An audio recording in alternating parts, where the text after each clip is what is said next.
Hello guys, ഇപ്പോൾ class ആണെങ്കിൽ 10 മണിക്കാണ് സ്റ്റാർട്ട് ചെയ്യുന്നത്. അപ്പം എണീക്കുമ്പോൾ തന്നെ 8 മണി കഴിഞ്ഞിട്ട് എണീക്കുന്നത്. അങ്ങനെ പിന്നെ എണീറ്റ് നോക്കുമ്പോണ്ട് വെയിലൊക്കെ നേരത്തെ കാലത്ത് വന്ന് കഴിഞ്ഞിട്ടുണ്ടായിരുന്നു.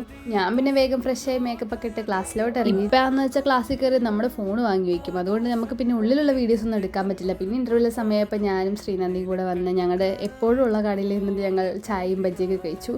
അതിനുശേഷം പിന്നെ ക്ലാസ്സൊക്കെ കഴിഞ്ഞപ്പോൾ നമ്മുടെ അക്കാഡമിയിൽ ഒരു ഷൂട്ട് ഉണ്ടായിരുന്നു. വീഡിയോസ് ഞാൻ നോമ്പിന് മുന്നേ എടുത്താട്ടോ, പക്ഷേ ഇപ്പോഴാണ് ഇടുന്നത്. ഈ ഷൂട്ടിൻ്റെ വീഡിയോ ഓൾറെഡി നമ്മുടെ അക്കാഡമിൻ്റെ പേജിൽ ഇട്ട് കഴിഞ്ഞു. എന്നിട്ട് ഞാൻ ഇപ്പോൾ എഡിറ്റ് ചെയ്ത് കഴിയുന്നത് എന്ത് ചെയ്യാനാ. അങ്ങനെ അതെല്ലാം കഴിഞ്ഞ് ഞാൻ പിന്നെ നേരെ റൂമിൽ വന്നിരുന്നത്. ഡ്രസ്സൊന്നും മാറ്റാൻ എനിക്ക് ഒഴിവില്ലായിരുന്നു. പിന്നെ ഞാൻ നേരെ എടുത്ത് ഫുഡ് ഒക്കെ കഴിച്ച് കഴിഞ്ഞാൽ ഞാൻ പിന്നെ വേഗം പോയി ഫ്രഷ് ആയി വന്ന് പിന്നെ ഒരു സ്കിൻ കെയറാണ്. അതെന്താണെന്ന് വെച്ചാൽ ഉച്ച ഉറക്കത്തിലുള്ള റെഡി ആണെന്ന് വെച്ചാൽ നല്ല ചൂടായി തന്നെ നമ്മൾ റൂമിനകത്ത് ഇരിക്കുമ്പോഴടക്കം സൺസ്ക്രീൻ ഇടുന്ന ഡോക്ടർ എന്നോട് പറഞ്ഞിട്ടോ. അതുകൊണ്ട് ഞാൻ അതൊന്നും സ്കിപ്പ് ചെയ്യാതെ ഞാൻ ഇങ്ങനെ കൊണ്ടുപോകുന്നുണ്ട്. അതൊക്കെ കഴിഞ്ഞ് ഞാൻ പിന്നെ മെല്ലെ കിടന്നുറങ്ങി. പിന്നെ ഒരു ഈവനിങ് ടൈം അപ്പോൾ ശാലിമ വിളിച്ചിട്ട് അങ്ങോട്ടേക്ക് വരാൻ പറഞ്ഞു. അപ്പോഴാണ് ഞാൻ പിന്നെ എണീറ്റ്. പിന്നെ ഞാൻ പിന്നെ റെഡിയായി അങ്ങോട്ടേക്ക് പോകാൻ വേണ്ടി മെട്രോ സ്റ്റേഷൻ കയറി.